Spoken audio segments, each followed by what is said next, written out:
The new topic we will discuss from the chapter springs. The topic is springs in series and parallel. Springs in series की figure कैसी होती है, spring series में कैसे attach होते हैं।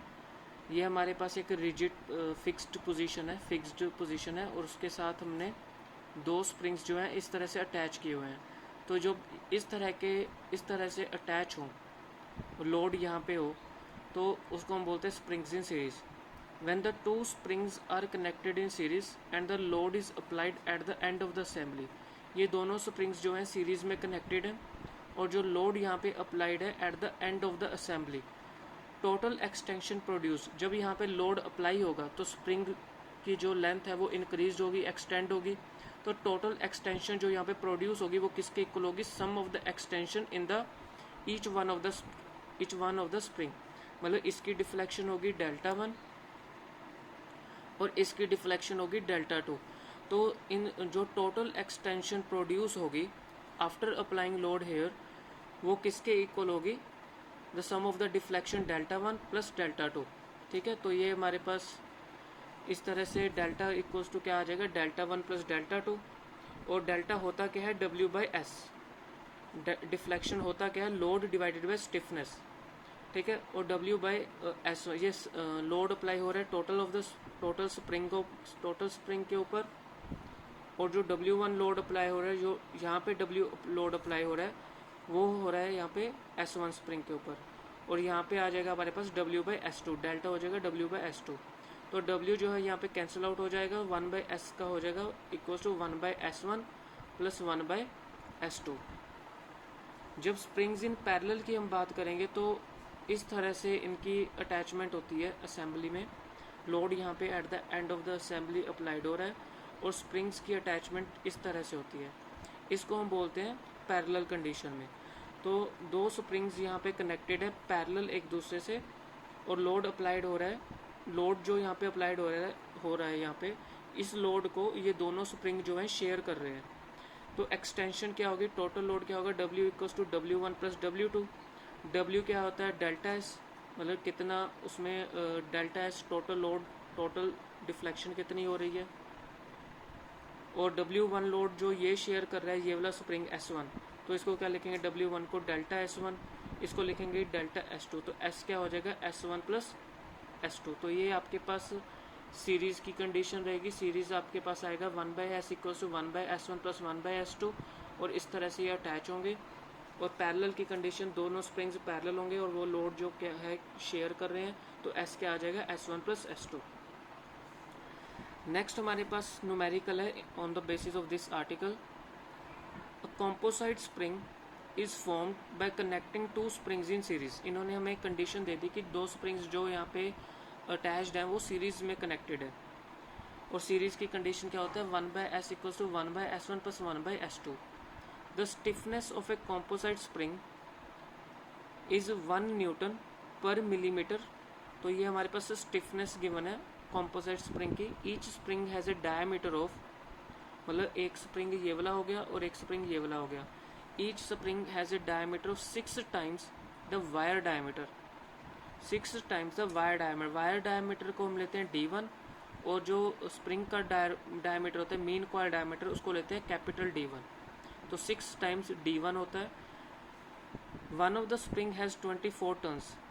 एक स्प्रिंग की कितनी टर्न्स है, 24। वायर डायमीटर उसका दिया है 2 मिलीमीटर, मतलब D1 आपको गिवन है 2 मिलीमीटर।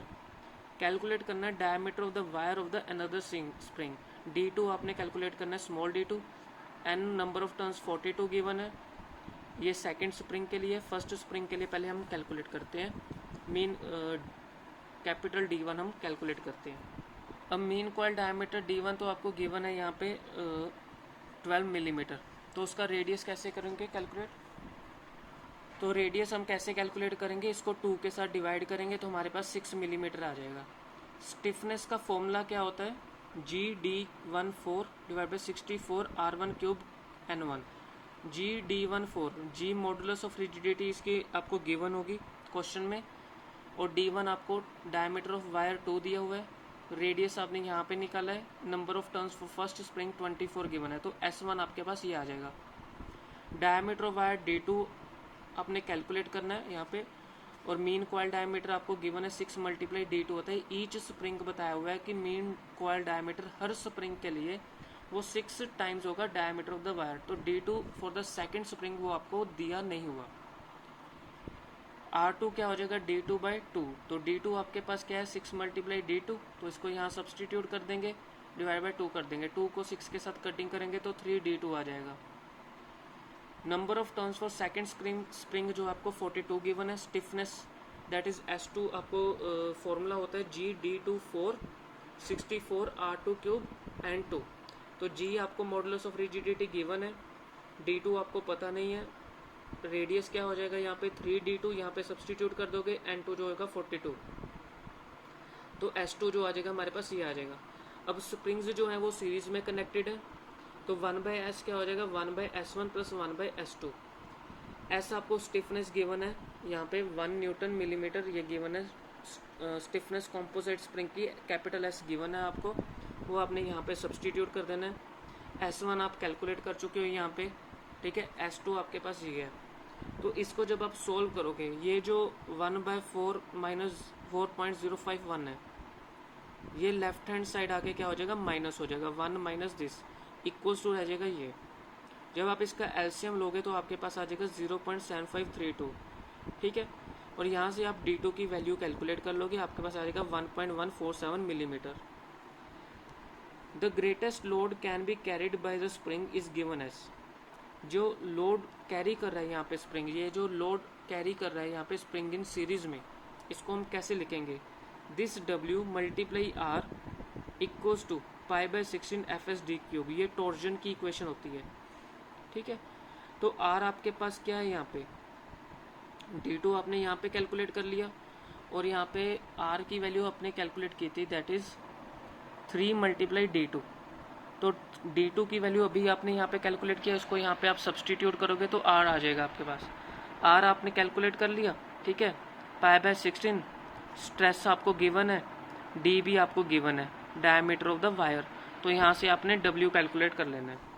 सारी वैल्यूज सब्सटीट्यूट करके आपके पास W आ जाएगा। ग्रेटेस्ट लोड आपने कैलकुलेट कर लिया। डिफ्लेक्शन क्या होता है W/S। स्टिफनेस आपको गिवन है 1, W आपने यहाँ पे कैलकुलेट किया, तो डिफ्लेक्शन इतनी आ जाएगी 21.53 मिलीमीटर। ये आपके पास आंसर आ जाएगा।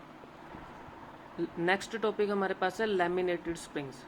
लैमिनेटेड स्प्रिंग्स क्या होता है, consist of A number of plates. ये आपकी फर्स्ट प्लेट है, ये सेकंड प्लेट, ये थर्ड प्लेट, ये फोर्थ प्लेट, ये फिफ्थ प्लेट। ये जो लैमिनेटेड स्प्रिंग्स होते हैं ये कहाँ पे यूज़ होते हैं, ट्रक्स बसेस, वहाँ पे लैमिनेटेड स्प्रिंग्स जो हैं यूज़ होते हैं, ताकि जो लोड ट्रक्स बसेस पे लग रहा है उसको बैलेंस कर सके।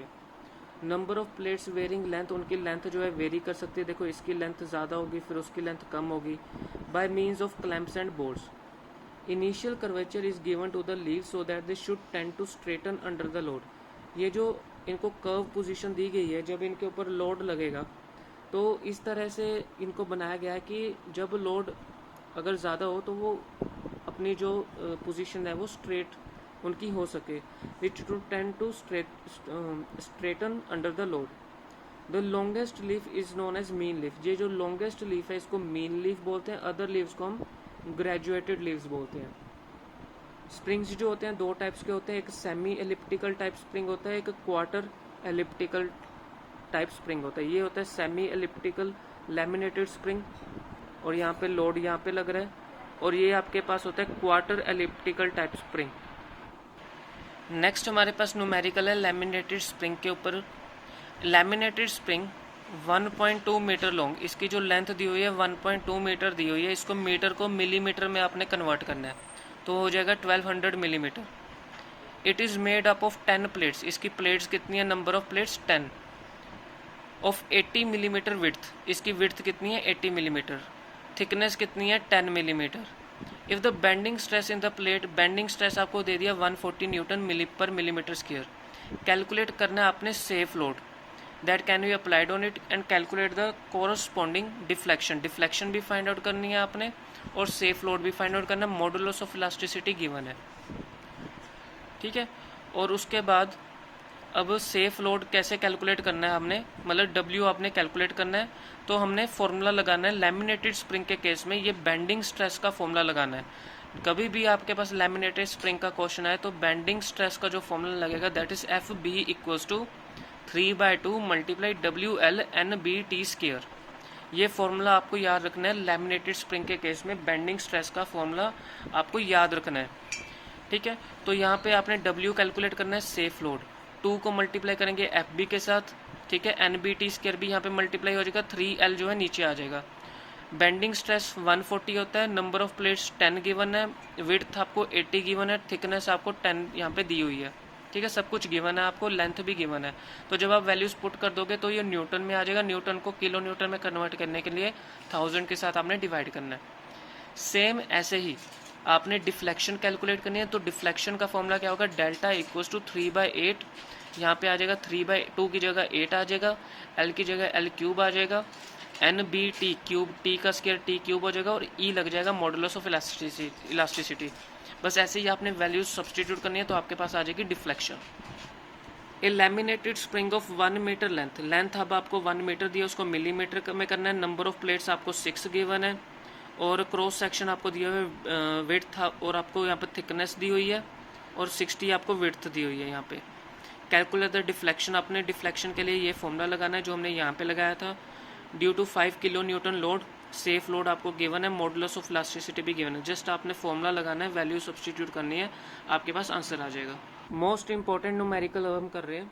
लैमिनेटेड स्प्रिंग की लेंथ आपको गिवन है, कंसंट्रेटेड लोड गिवन है, डिफ्लेक्शन भी आपको गिवन है, परमिसिबल बेंडिंग स्ट्रेस भी गिवन है, विड्थ और थिकनेस आपने कैलकुलेट करनी है, और नंबर ऑफ प्लेट्स भी आपने कैलकुलेट करनी है। मतलब B भी चाहिए, स्मॉल w भी चाहिए, n भी आपने कैलकुलेट करना है।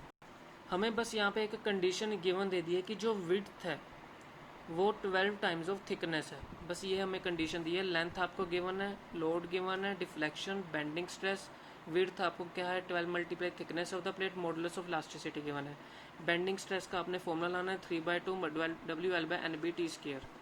बेंडिंग स्ट्रेस 200 हो गया, 3/2 W हो गया आपके पास 8000, L आपको दिया हो 750, 2 मल्टीप्लाई N, ये जो 2 मल्टीप्लाई N हो जाएगा, N आपको पता नहीं है। B आपको दिया हुआ है, विड्थ जो होती है वो 12 मल्टीप्लाई थिकनेस होती है, और T स्क्वायर हो जाएगा। जब आप इसको सोल्व करोगे तो आपके पास इक्वेशन आ जाएगी NT cube equals to 3750। Same ऐसे ही आपने डिफ्लेक्शन का फॉर्मूला लगाना है, WL/8 क्यूब। तो डिफ्लेक्शन आपको गिवन है क्वेश्चन में, लोड भी गिवन है, लेंथ भी गिवन है, इलास्टिसिटी भी गिवन है, नंबर ऑफ प्लेट्स आपको पता नहीं है, B होता है 12 मल्टीप्लाई T क्यूब। तो आपके पास ये इक्वेशन आ जाएगी NT4 की। सेकेंड इक्वेशन को फर्स्ट इक्वेशन के साथ डिवाइड करेंगे तो आपके पास थिकनेस आ जाएगी। थिकनेस को आप यहाँ पे सब्सटीट्यूट करोगे तो आपके पास विड्थ आ जाएगी, ठीक है। विड्थ आप कैलकुलेट कर लोगे। नंबर ऑफ प्लेट्स हम कैसे कैलकुलेट करते हैं, नंबर ऑफ प्लेट्स हम कैसे कैलकुलेट करेंगे कि जो आपके पास थिकनेस आई है, ये थिकनेस की वैल्यू आई है, इसको आपने यहाँ पे सब्सटीट्यूट करना है, इसका क्यूब करेंगे, इसको इसके साथ डिवाइड करेंगे 3750 के साथ, तो आपके पास नंबर ऑफ प्लेट्स क्या आ जाएंगी 11 आ जाएंगी।